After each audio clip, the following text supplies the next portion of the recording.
The requested subject for tonight's talk was emotional hygiene. Is that correct? Emotional hygiene. So what is hygiene? Hygiene refers to being clean. Now hopefully we know about physical hygiene. Right? In a crowded place like this, we'll find out very soon. Now physical hygiene, it's kind of a burden. You have to keep up with it every day, or at least almost every day. You neglect physical hygiene for a while and things really start to stink. It's amazing. The mind is really not so different. We also have to maintain a certain hygiene with our mind. Otherwise, things can mentally get pretty stinky pretty quickly. So how do we maintain a sense of purity or cleanliness? Right? Ultimately, the idea is that we purify this consciousness. We purify our minds. But, we all start from a place of being pretty stinky. I remember my first teacher. He was a Japanese Zen teacher. His English wasn't so good, but he used to say, "Oh, this mind's still very stinky. Very, very stinky." And so it's okay. We all start from a place of, we're not entirely pure. But there are things that we can do, practical things that we can do every day that will assist us in allowing our minds to be free. Right? The things that create impurity, not only are they a bit mentally stinky, they obstruct us from being truly free. Right? And they obstruct the natural joy of the mind from coming forth. Right? So what can you do? There are many practical things. One of the very easy things that everybody can do anytime is look for ways to be generous. Right? Generosity, by its very nature, has the ability to purify our consciousness. It is good karma and something that everybody can do. You don't have to even have a regular meditation practice. Right? You don't even have to have monasteries. You don't have the sangha. Just look for places that you can help others. In your family, how can you help other people in your family? In your workplace, what can you do to help and help coordinate? Or sometimes it's just a matter of giving time. It's not, generosity is not necessarily about giving material things. Right? That's one way that we can give. But time is so valuable, isn't it? Our time is so valuable. So when we give time to another person, when a parent gives time to their children, right, that's a real gift.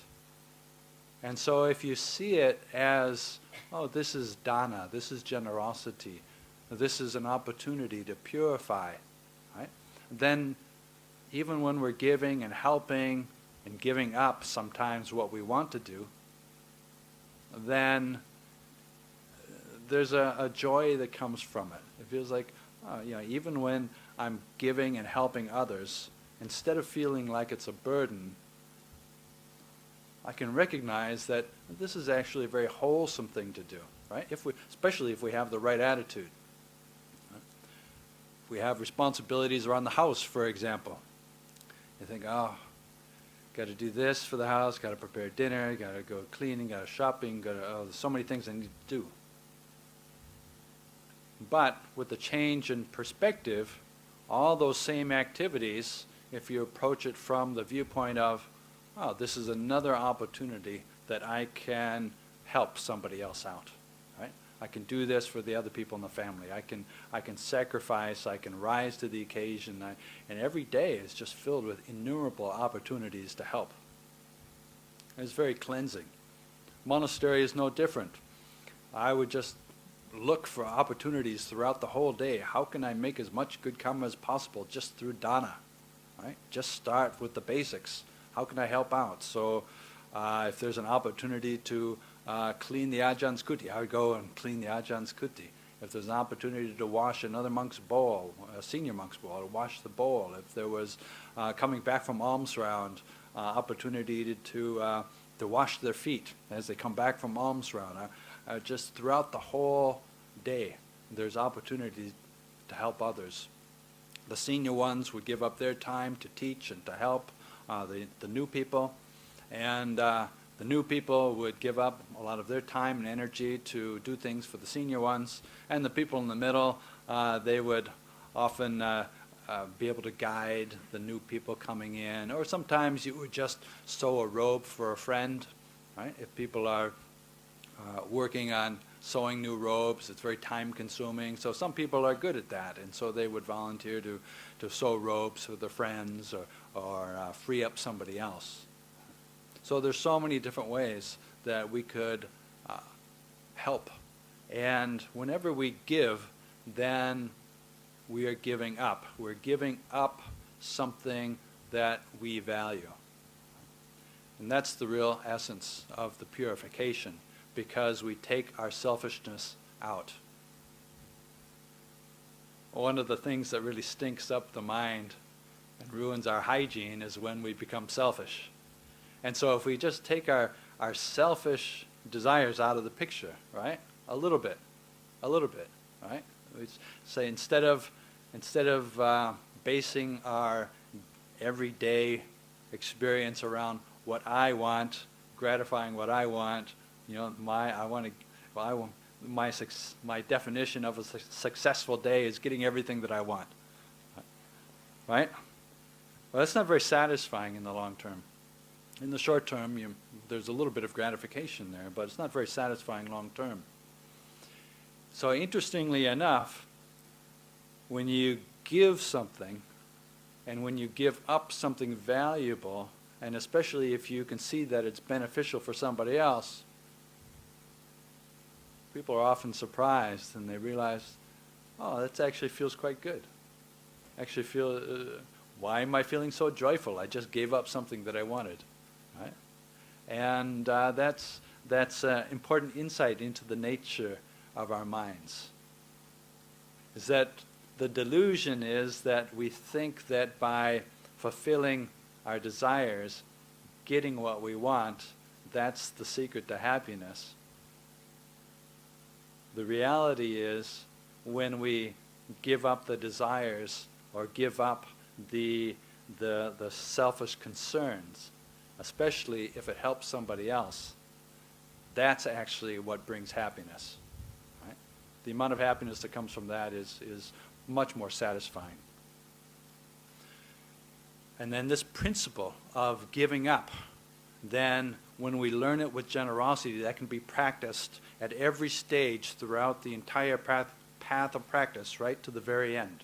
It is all about giving up one thing after another to more and more refined levels. So just the path of dana and generosity and helping others or service, this is also just in and of itself a powerful practice for purification and mental hygiene. If you're having an argument with somebody sometime, then give them a gift that will surprise them. And it is surprisingly effective. Right? Even if they're like the last person you think deserves a gift, the last person you want to give something to, just overcoming that hurdle and offering them something can be very purifying. So there's always opportunities. It's easy to give things to the people we care about, the ones that we love, the people who we think deserve our time and our attention and our material gifts. But sometimes what's also very effective is giving to those people who maybe we think they don't deserve it, or we're not enthusiastic about it, but give anyways. And then we start to approach what is called an unconditional, a level of offering and giving. An unconditional, it's not conditional on whether we like the person or not.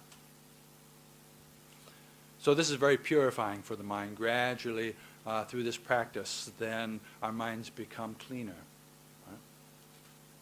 But still, if you only give, but the rest of your life isn't very clean, then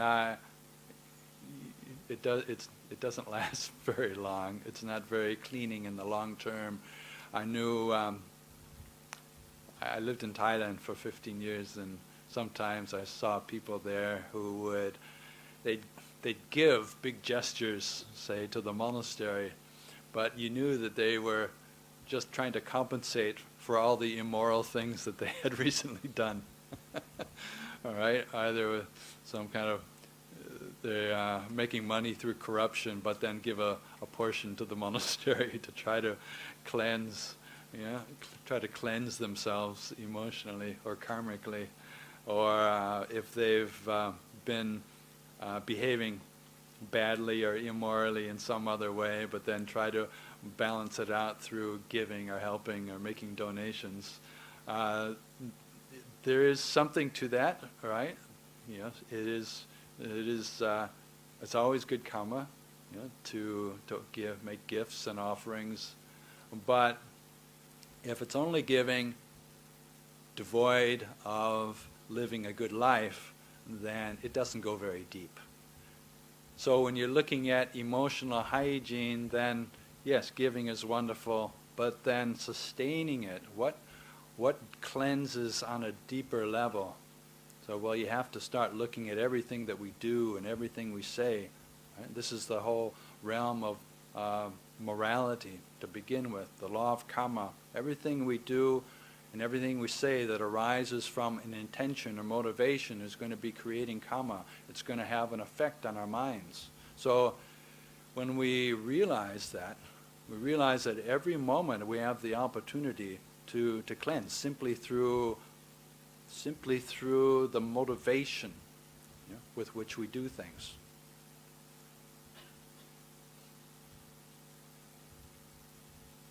So then you see how important it is to be nonviolent, to tell the truth, to respect other people's belongings, to respect other people in the area of relationships or sexual harassment, and with intoxicants, with meditation retreats, we can work so hard to develop a clarity of mindful awareness, and how easily that is destroyed with intoxicants, how quickly that can go away. The mind is, especially in the beginning, our mindfulness is relatively fragile. Or acting out on anger, right? Even if we think we're telling the truth, if we get upset and we're yelling at people with anger, how does that feel in our minds? What is the effect? It certainly doesn't feel cleansing. Well, I guess sometimes there's the delusion that it feels cleansing, like instead of holding our anger back, we release it all and it feels like we're cleansing, but it doesn't really clean us out. We don't really understand the nature of anger. It is important to let go of anger, but not necessarily to dump it into someone else's lap. Right? I give you all my anger. This is my dana offering to you.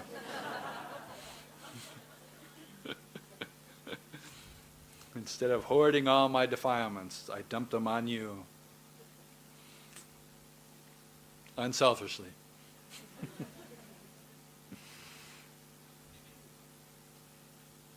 So how we live our life every day.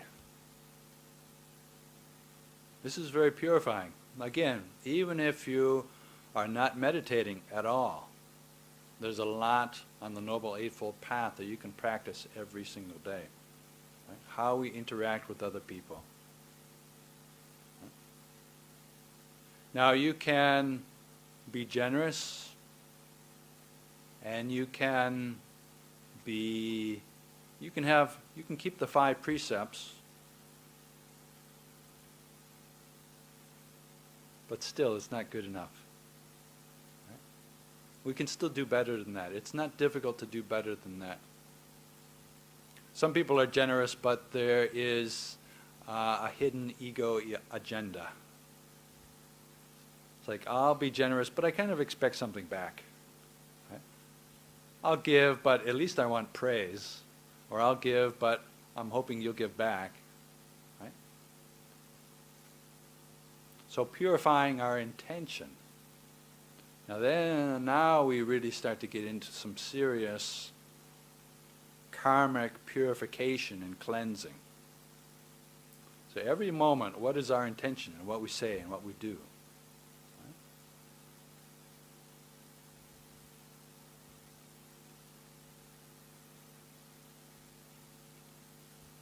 Right here and right now, if you look into your minds, what is my intention? What was my intention coming here tonight? Sometimes the intention is not very clear, but this is an opportunity where if we can clarify our intention, be really clear every moment. Why is it that we do what we do? Why is it that we say what we say? Why is it that we have the profession that we do? Right? The relationships that you do. Why?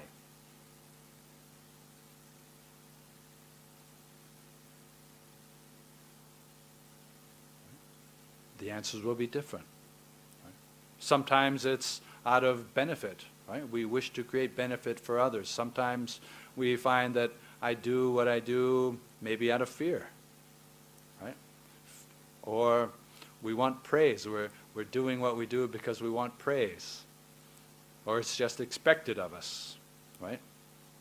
We do what we do just because that's what other people do, or that's what our family members expect of us. Just out of insecurity. There's a lot of what can motivate us is simply through trying to avoid insecurity. We're motivated by insecurity, whether it's financial insecurity, emotional insecurity, wanting appreciation from others, right? Not feeling fulfilled within oneself.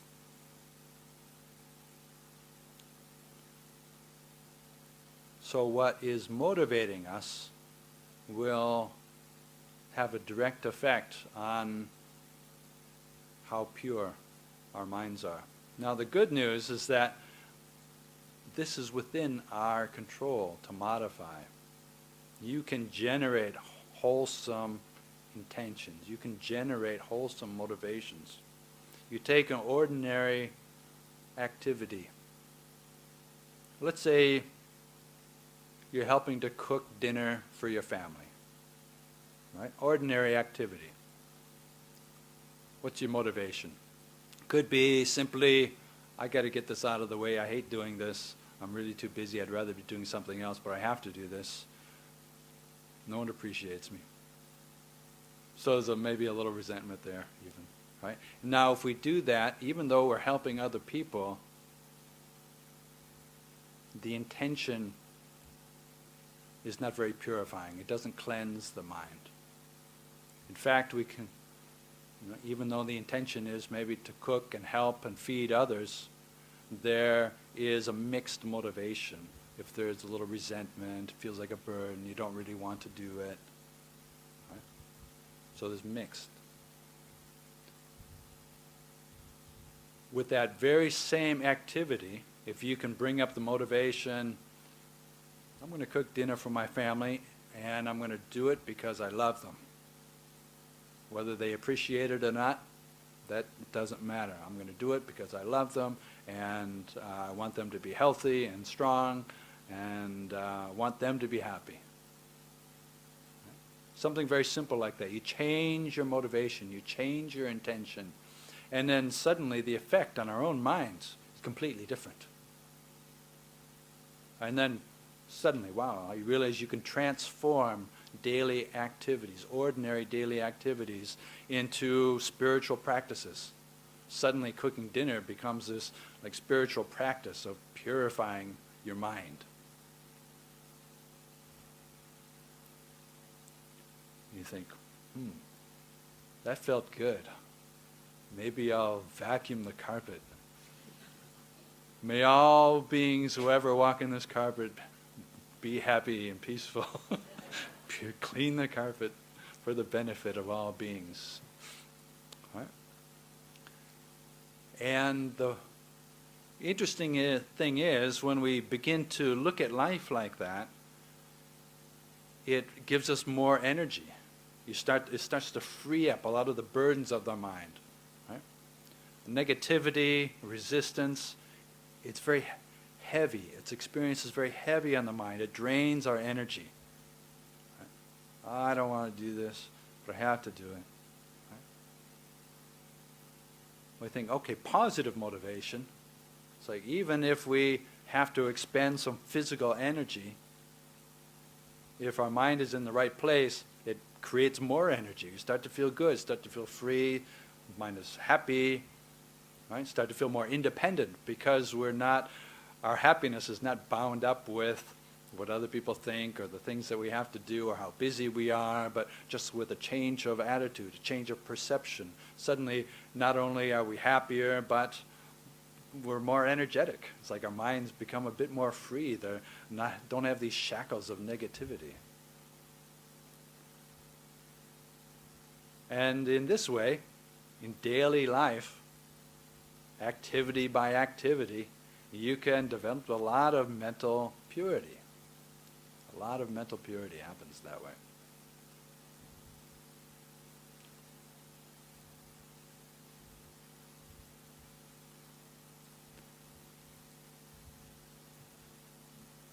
It's easy to go through life and being with the hundreds of people that we might interact with every day as just kind of going through the motions. We're polite, we're nice, but we don't really care about a lot of people, right? Which is normal. But we can do better than that. What happens if we intentionally start to think, oh, this person who I just met, I would really like it if they were happy. It would be nice if they were happy. Is there anything I can say to make this person's life a little better? Or even if we don't say anything, just the intention that I would like this person to be happy. Or sometimes becoming more sensitive to other people. Because everybody sometimes has problems in their life. And if we're not sensitive, then maybe we don't even notice, or we don't really care because we're so busy ourselves. Right? But what happens if we become a bit more sensitive and open to other people's suffering? I mean, everyone has their things, their stuff. Some people have stress, some people have loss. Some people have debilitating insecurity or anxiety. Some people are a bit more depressed, right? Even the people who seem really happy on the surface, everybody has something. Right? And so if we can become sensitive to that, it gives rise to compassion. The opening our heart to other people's suffering. So this is very purifying for our minds. Everyone that we meet throughout the day, there's an opportunity for developing loving kindness. Everyone that we interact with throughout the day, there's an opportunity for developing compassion. When you see other people, when it's going well for them, instead of feeling jealous, right, which is very dirty for the mind. Instead of feeling jealous, you think, oh, isn't that wonderful? It's great to rejoice in the success of other people. That's the antidote for getting rid of jealousy. And then in this, again, you can practice this all day, every day. Even if you're alone, you can practice loving kindness. Just imagining people, bringing people up, people that we think about.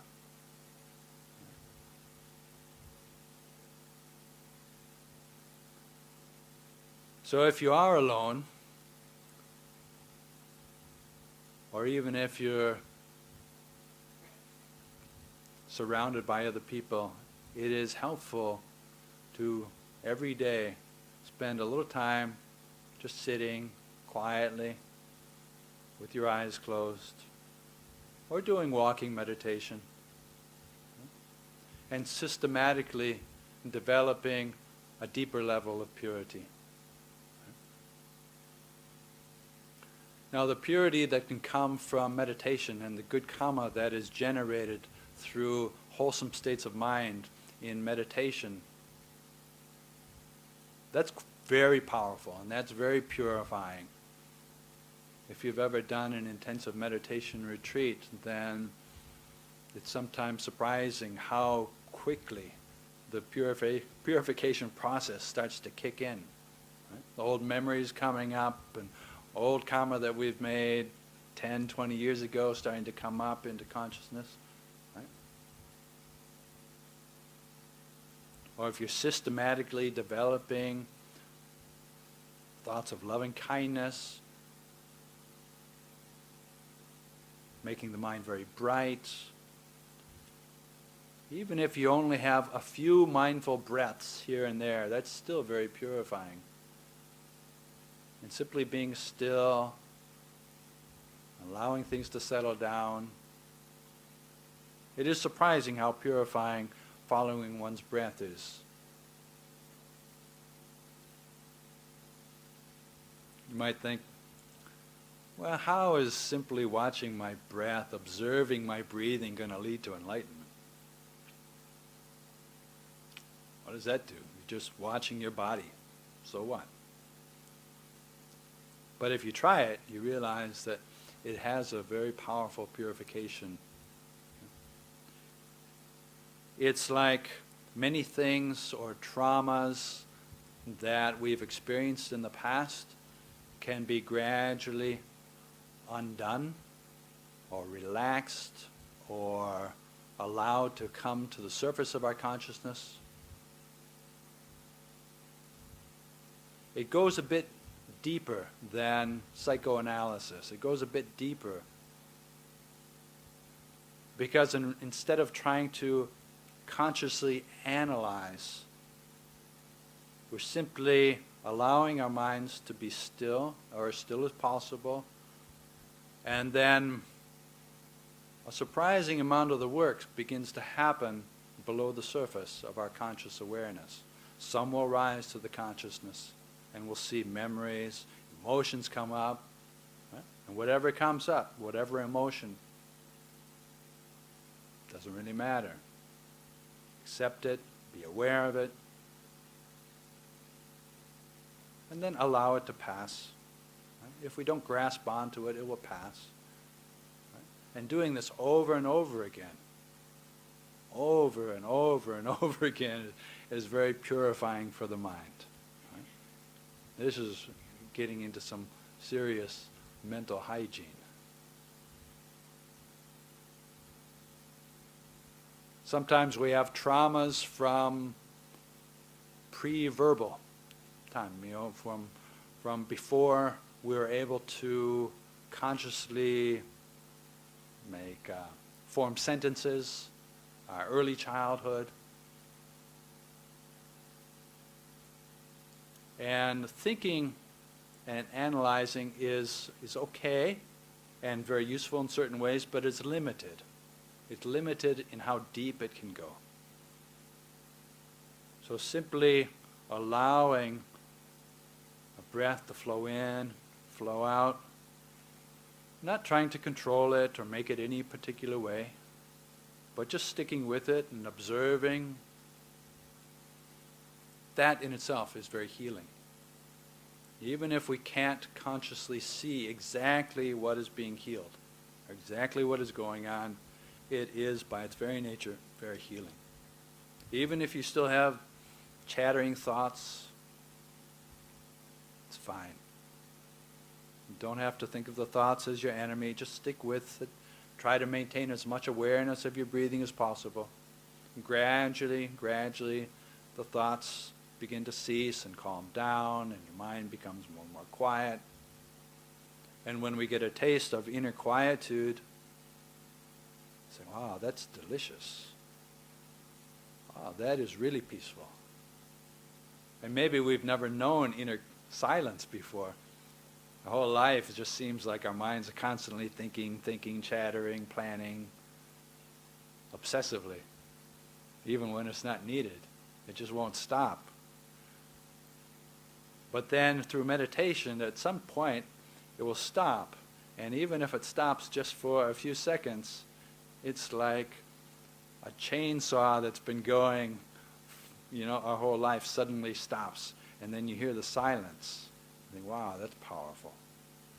Wow, that's very pleasant. It's intrinsically pleasant and peaceful. And then pay attention to that. Pay attention to the silence of your minds.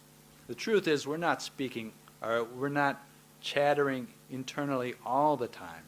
We're not thinking all the time. There are gaps between our thoughts, and there's space around our thoughts. But if we only pay attention to our thoughts and the content of our thoughts, then it feels like that's the whole reality. So try paying attention to the space around a thought. You can be aware of all this space, and then a thought arises within that. Right? But it doesn't shake the space. Or when a thought ceases before the next thought begins, there's a bit of space there. There's a bit of silence there. Pay attention to that. And notice that, because what we place our attention on begins to grow. And if we notice that that space and that silence is intrinsically peaceful, then we don't have to force our minds to go back there. We will want to go back there. Our minds will naturally incline towards that which is satisfying. But if we never place our attention, if we never observe the silence of our minds, it's almost like we don't know it exists. So paying attention to the silence of our mind, our minds will naturally return there more and more often. The silence begins to grow, and eventually that becomes the default state of your mind.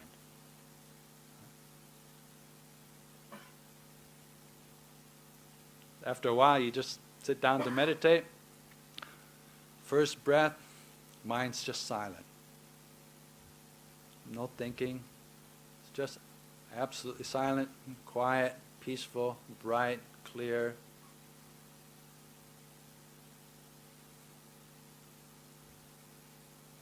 So this is possible. This is possible for everybody. It's not like some people can meditate and other people can't. It's a skill that we have to develop. And it's one of the most practical skills and applicable skills that you can develop in life.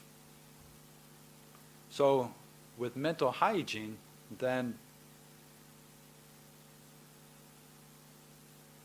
if you practice meditation, but you don't practice the other aspects of the path, again, the benefits would be quite limited.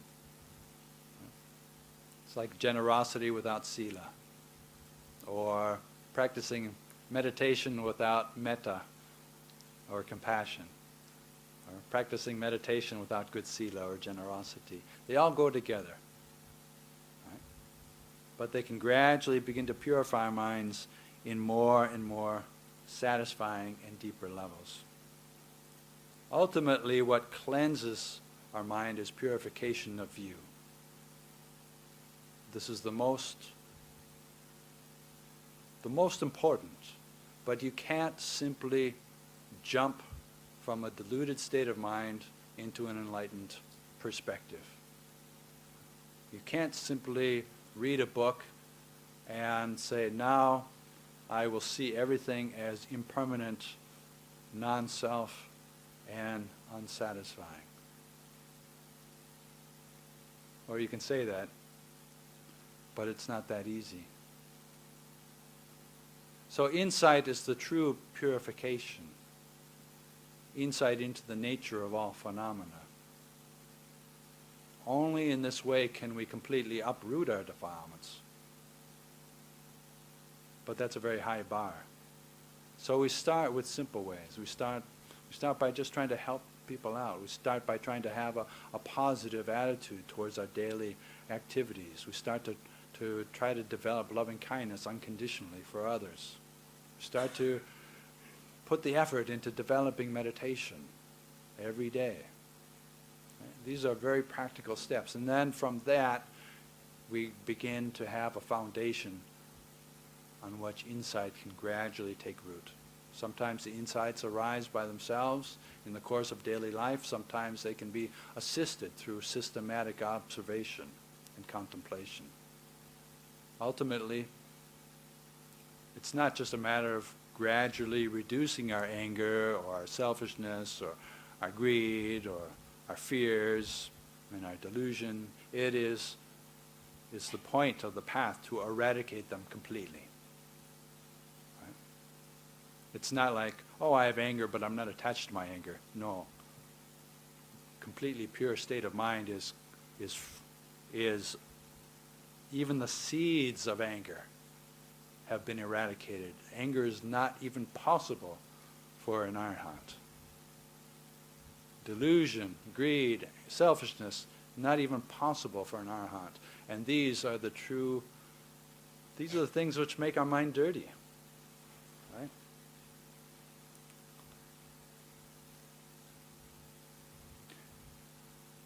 The Buddha likened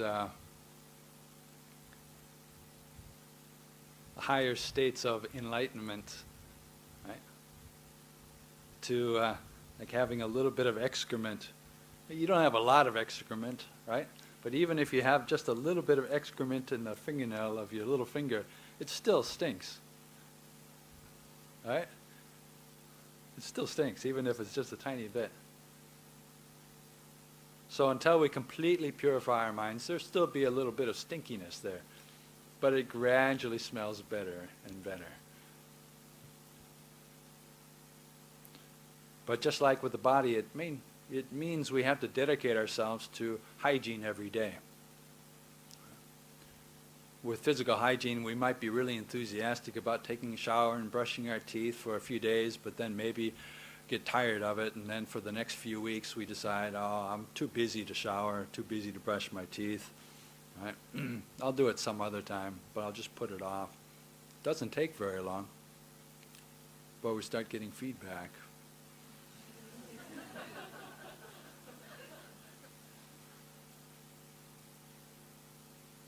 So mental hygiene should be the same way. We may be enthusiastic for a short period of time, but then we let it go for a while. Right? But it needs to be maintained regularly. Just make it a habit, a wholesome habit that we get into. So every day, do the most we can. And you realize that every day is just full, chock full of opportunities for purifying our minds. So I offer this for your reflection this evening. Sadhu, sadhu, sadhu. Nice question, answer. Anybody has question, please raise your hand.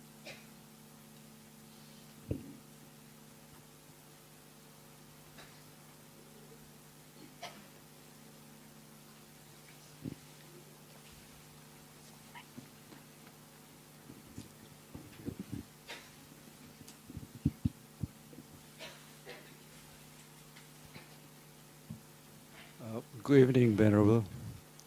Welcome to Singapore. Thank you.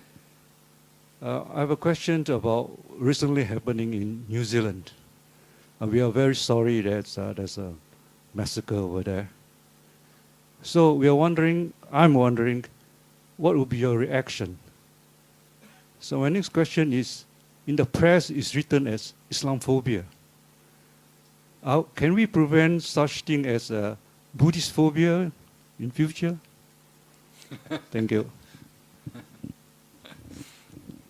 Well, fortunately, there's not that many people who are afraid of the Buddhists taking over.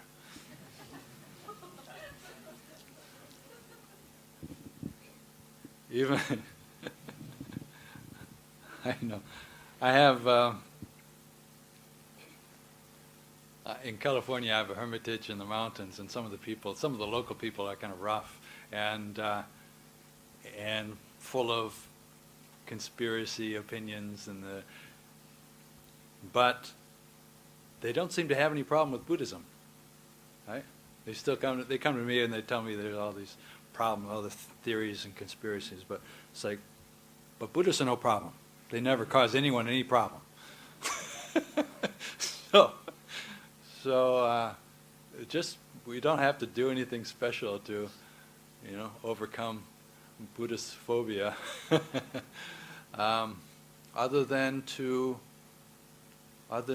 continue, practicing the Noble Eightfold Path, because by its very nature, even if you have fundamentalist Buddhists, right, radical fundamentalist Buddhists, they just become more and more nonviolent, right? Right? Fundamentalism is all about taking the scriptures absolutely literally. Like if you take the Old Testament absolutely literally, it's a bit scary. If you take some of the things in the Quran absolutely literally, you can understand why fundamentalists do what they do.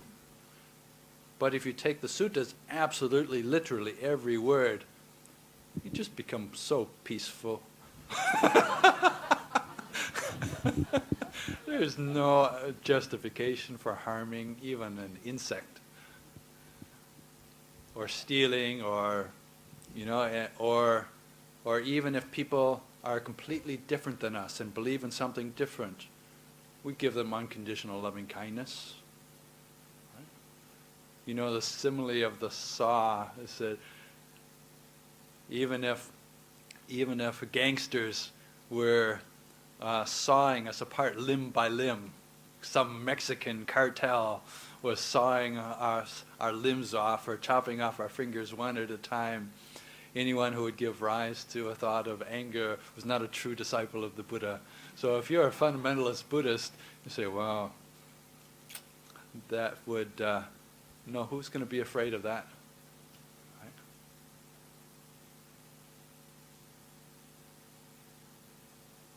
So I think just by sticking to the roots of our practice, then we can be very good examples.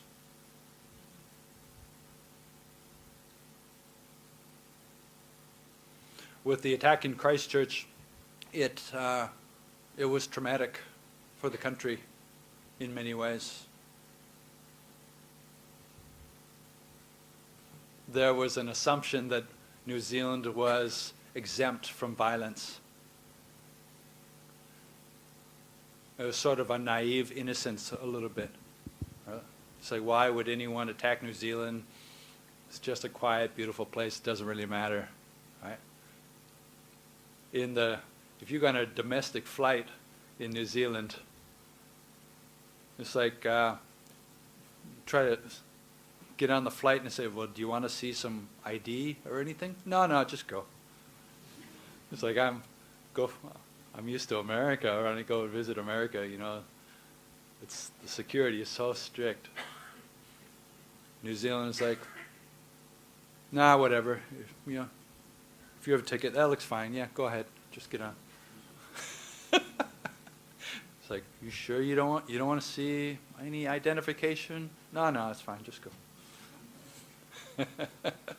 So there was that assumption that everybody was safe, or the assumption that no one would want to create violence in such a cute little island like New Zealand, right? That's been that delusion has been dispelled a little bit. But with every disaster or tragedy, there's also a silver lining, and many people really had to start, considering the emotions that were coming up. Didn't take people long to enact real laws, some real solid gun control laws. So that was a silver lining. So there, even with tragedies,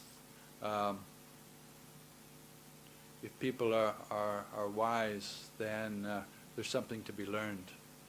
And the things that they had taken for granted, the peace, the tranquility, the simplicity of life there, not a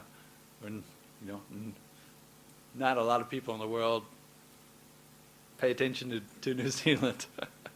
It's not often in the media spotlight unless you're planning on going on a holiday.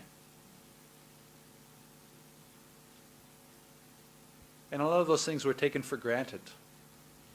So in a tragedy, the silver lining is it can make us aware of all the things that we used to take for granted and how precious that was. And how precious it still is. Right? In New Zealand, it is still generally a very peaceful, beautiful, calm place. And but I think it helped people to appreciate that more.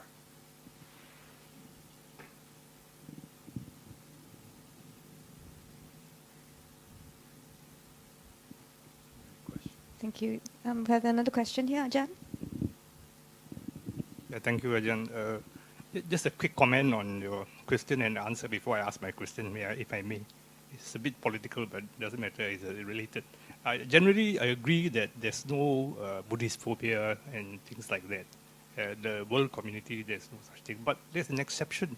In Burma, the global community, especially the Muslim community, feels that the Buddhists or the Burmese government is not doing enough for the Rakhine state. The Buddhist is persecuting the Muslim there. So it's not totally true that what you said is that there's no such thing as Buddhist phobia. There is Buddhist phobia there among the Rakhine people. So just a comment. I'll ask my question now. If you want to comment on my comment, you are welcome to comment. Sure, yeah. I've never been to Burma or Myanmar. We have many Burmese people in our community. And when that was going on, I was in communication with people I know in Burma, Burmese people in Burma, trying to clarify the situation. The Burmese people will give a very different story, right? And so I tried to remain neutral. Violence is never justified.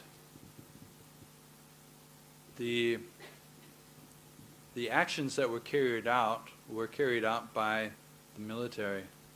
And the military is, they are nonpartisan when it comes to suppression. At that particular instance, they were aggressive towards the Muslim community.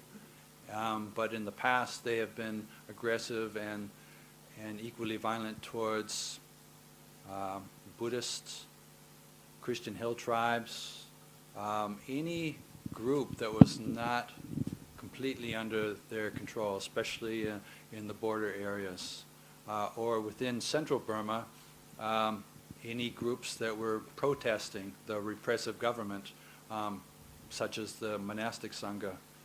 Remember years ago, the monks who led the protest, but even they found out that they were not exempt from violence, being beaten and thrown into jail. So the excuse of trying to rally the Buddhist community around, we're a Buddhist country, we should get rid of these people who are making trouble, who are invading our country. Sometimes, often religion is used to try to rally people to a cause or justify something.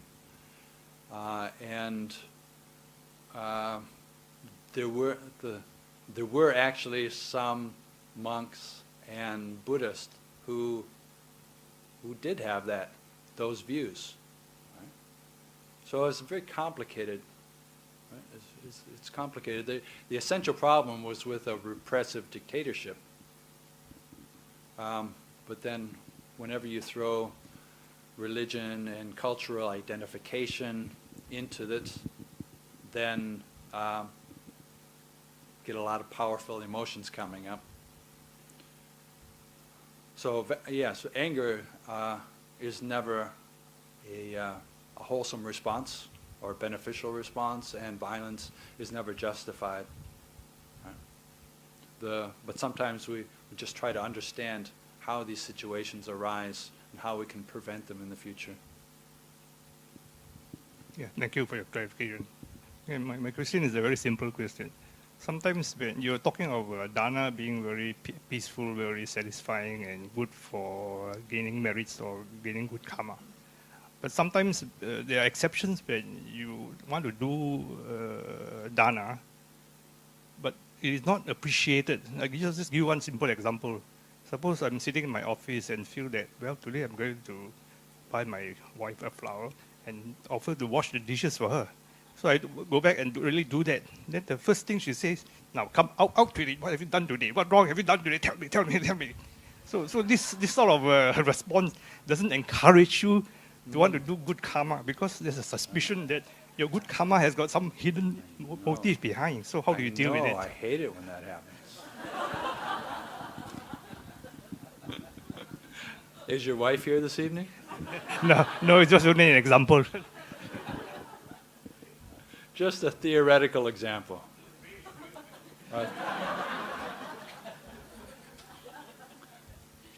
Just a complete hypothesis, a hypothetical situation. So, true dana, true giving, doesn't expect anything in return, right? And initially, your wife or your hypothetical wife might be taken by surprise, and you think, what's he trying to do? I don't trust him. And then can find something critical to say about it. But then if you think, well, I did this with a wholesome intention, just trying to be helpful, even if someone criticizes me, which is totally unjustified,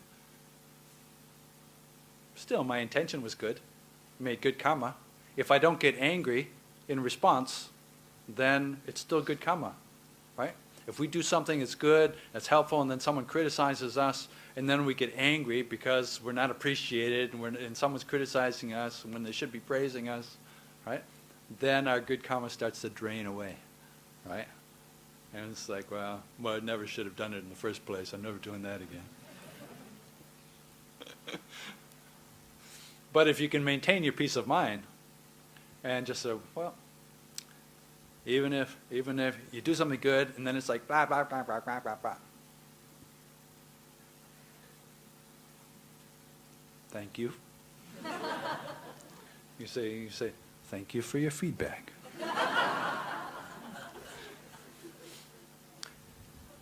And then she'll really be suspicious. And you say, what's he up to? But then maybe the next day you do it again. Or you vacuum. Or you make the bed. Or do the laundry. And then she's like, eventually she'll start to come around and think, maybe he's actually being nice. And it's hard for people to resist kindness. Initially they can, right? You start practicing metta to angry people or insensitive people. Initially you may get no positive results. But after a while, their behavior starts to change. We don't do it expecting other people to change or wanting other people to change, but eventually if we're kind to other people, they can't help but change. Some people take longer than others.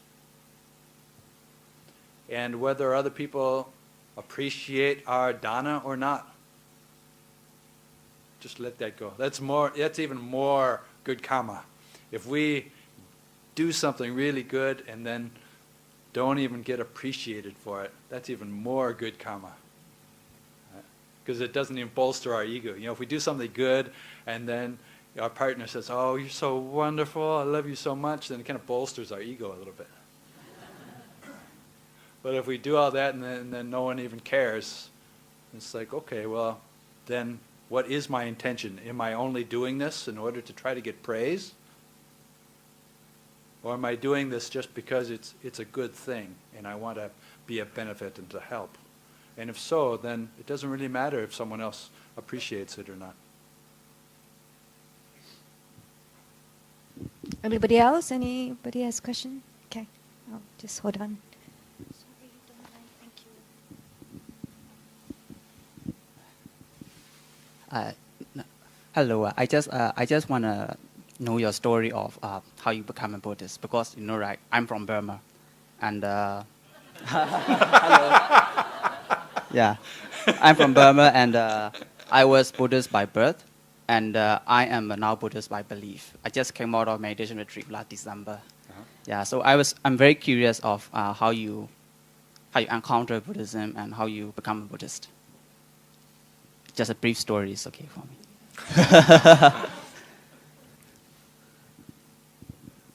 Growing up, I didn't grow up in a Buddhist family. We were nominally Christian, but mostly just secular family. So I didn't. Occasionally we'd go to church with my grandparents to make them happy, but that was mostly grew up with no religion. And even in high school, we would study the various religions of the world, and maybe a page on Hinduism and a page on Buddhism, right? You get a little information, and so even at that point, it seemed to make sense to me. And then in college, I started to study a bit more about it, and I guess maybe just with growing up a bit and reflecting on life, became kind of interested in larger questions about, I wouldn't say the meaning of life, but just what will truly make me happy in life? What is the true source of happiness in life? And kind of larger, big picture questions. And in studying the various religions of the world, it was only Buddhism that really made sense to me, right? I mean, I can't force myself to believe in something that I don't believe in, right? But from the very beginning, Buddhism just made sense. And there was nothing that I had to believe. I mean, a dogma is basically a set of beliefs that says you have to adopt these beliefs in order to be a member of our religion. And Buddhism didn't have any of that. Right? There's nothing that you have to believe in order to start practicing. You can just test it out. Right? You just try it and test it out. What are the results? Right? And so it just made sense to me. And I was definitely not interested in joining a religion, right? Or a group or a club. It wasn't like I was joining for some identification. I wanted to be, sometimes that's people having a bit of identity crisis, so they join a group. So it wasn't that for me. And it wasn't because I had some great suffering in my life that I needed to find a way out of my suffering. No, I was generally happy, but there was a sense that Buddhism offered a great depth that would not normally be available in mainstream life, right? So if I really practiced the Dhamma, then there was such a great potential there to unlock human potential. So I started doing longer retreats, especially after graduation. Then I had more time. I could do long retreats. And even after doing a long retreat, like 2 months, it still felt like I was just touching the very tip of the iceberg. And this is like, as useful as that was and profound and difficult as it was to do that retreat, it just seems like that's only like the 0.1% of the benefit. And so then I started to think, maybe I have to do this full time. And that's the first real thoughts of becoming a monk. But before that, it was like, oh yeah, Buddhist monks, they're cool. But, I would never do it. But then I was starting to realize the benefits of the Dhamma for myself. Then I thought, this requires some real dedication. And the more you put in, the more you get out. The more effort and you put into practice, the more benefits you receive. So then thoughts of doing it full time, started to gradually come up more and more,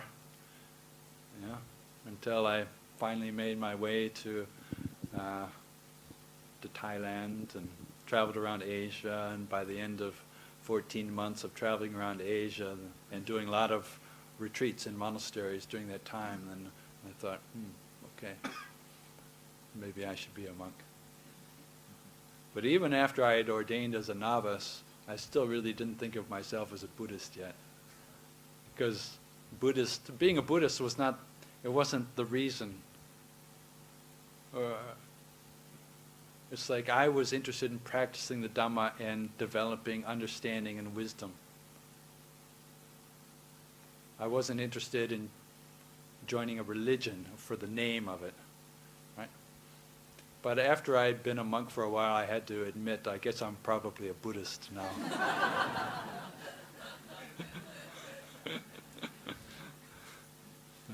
That's how it happened.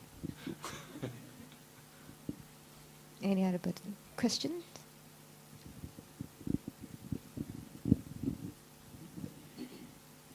Good evening, Ajahn, Dhamma brothers and sisters.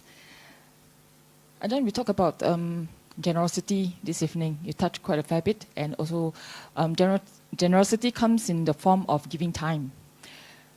I get to know Ajahn Chandako has been a translator for many books, and that to me is your generosity of time, as well as your knowledge. And one distinctive book that you have translated is Ajahn Chah's Unshakable Peace. Yeah. I have not read the book yet, but I have heard so much goodness about that book. And many thanks to Ajahn for translating it into English and for the benefits of many people. On this title, Unshakable Peace, may I request Ajahn to share with us your own unshakable peace after being a monk and after having translated Ajahn Chah's book. To share my own unshakable peace? Yes. Okay, are you ready?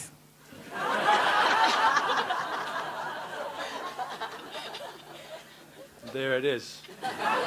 But it's still a little shakeable. It's not completely unshakable yet. So, still working. But yeah, we were just talking about translation the other night, and I translated that talk. It was a long talk by Ajahn Chah that became that book on Unshakable Peace. And it is very time-consuming to do that work. So this was before I became an abbot, before I started a monastery, when I still had more time. And took it on as a Dhamma project. I had translated many teachers that I'd stayed with. Right? I stayed with many teachers in Thailand, and with every teacher that I went to, I would try to translate some of their teachings, some of which is, that collection of those talks has actually been translated into Chinese. Yeah? So that's available. It's called Kruba Ajahn. The English translation is, or the English compilation of all those translations from Thai is also in the works. So when I came to Ajahn Chah's, listening to his talk, I'd been listening to Ajahn Chah talks even from before I could speak Thai, just because it was so enjoyable to listen to Ajahn Chah's voice. He has a wonderful voice. And even if you don't understand Thai, it's just pleasant to listen to. So I would just listen to his talks and gradually let these words sink in, right? And even if you don't understand the meaning of the specific words, just the reverberation of his voice, or the sound of it, the tenor of his voice, had some Dhamma to it, right? And then I learned Thai in large part by translating Ajahn Chah from the very beginning, or listen to his talk, and then we had the Thai transliteration, and then you have the English translation, and so I could just listen sentence and then see it written and understand the word and then see the English, and right. So in that way, gradually I became very familiar with Thai through listening to Ajahn Chah's talks. And then with translation, it's a very good Dhamma practice, because if you're not in a rush, you can just take one sentence and just meditate on it. Right? You have this Thai sentence which you can't just literally say this Thai word, this English word, this Thai word, this English word, this Thai word, this English word, because then the English translation becomes very awkward. It doesn't read easily, it doesn't flow, and sometimes it doesn't accurately convey what the Thai conveys. Right? So sometimes you just have to take the Thai and just sit on it and say, okay, I think if I had this meaning and if I wanted to say it in English, what would I say? How would I say it? Right? And then approach it in that way. So you have to be both strict and true to the original meaning, but at the same time you have to convey it in a way which is, can be, there have to be a little bit of freedom there, to translate things accurately. So it's a very good Dhamma practice, and then all day long you're just thinking about Ajahn Chah's words of wisdom.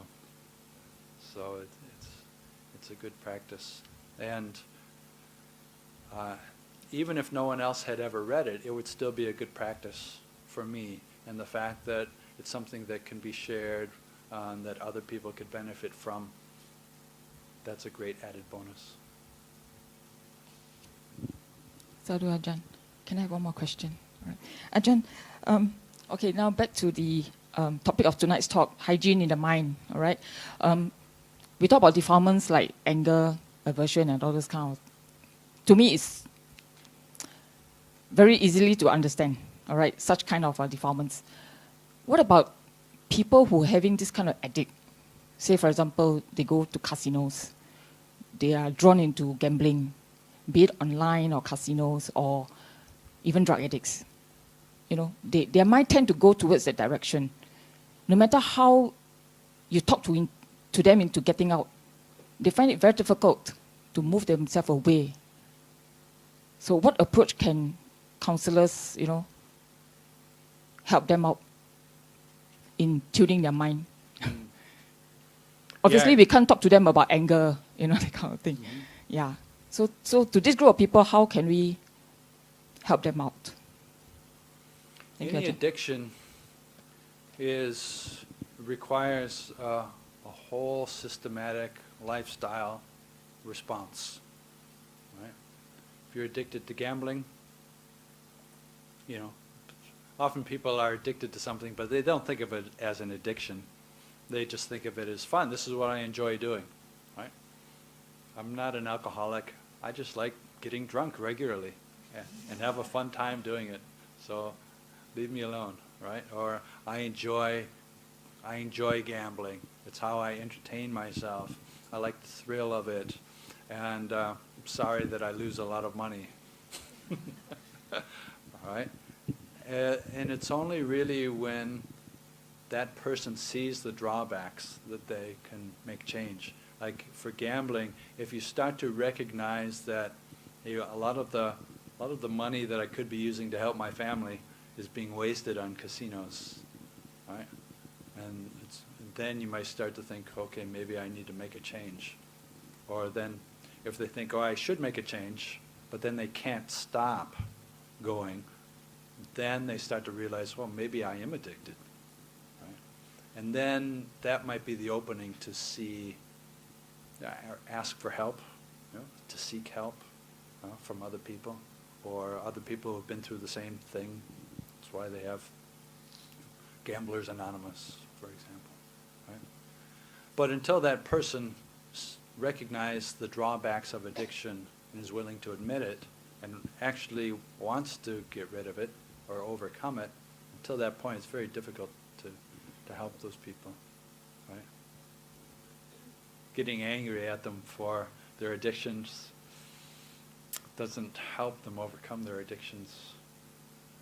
And supporting it doesn't help them overcome their addictions, right? Being an enabler of someone who's an alcoholic or violent or a gambler, right? Just enabling it by making it easy for them to do that that doesn't help them either. So it takes a delicate balance of coming from a place of caring for them, but also sometimes, just have to say, hey, this is not helping the family. It doesn't help you. This is not wholesome.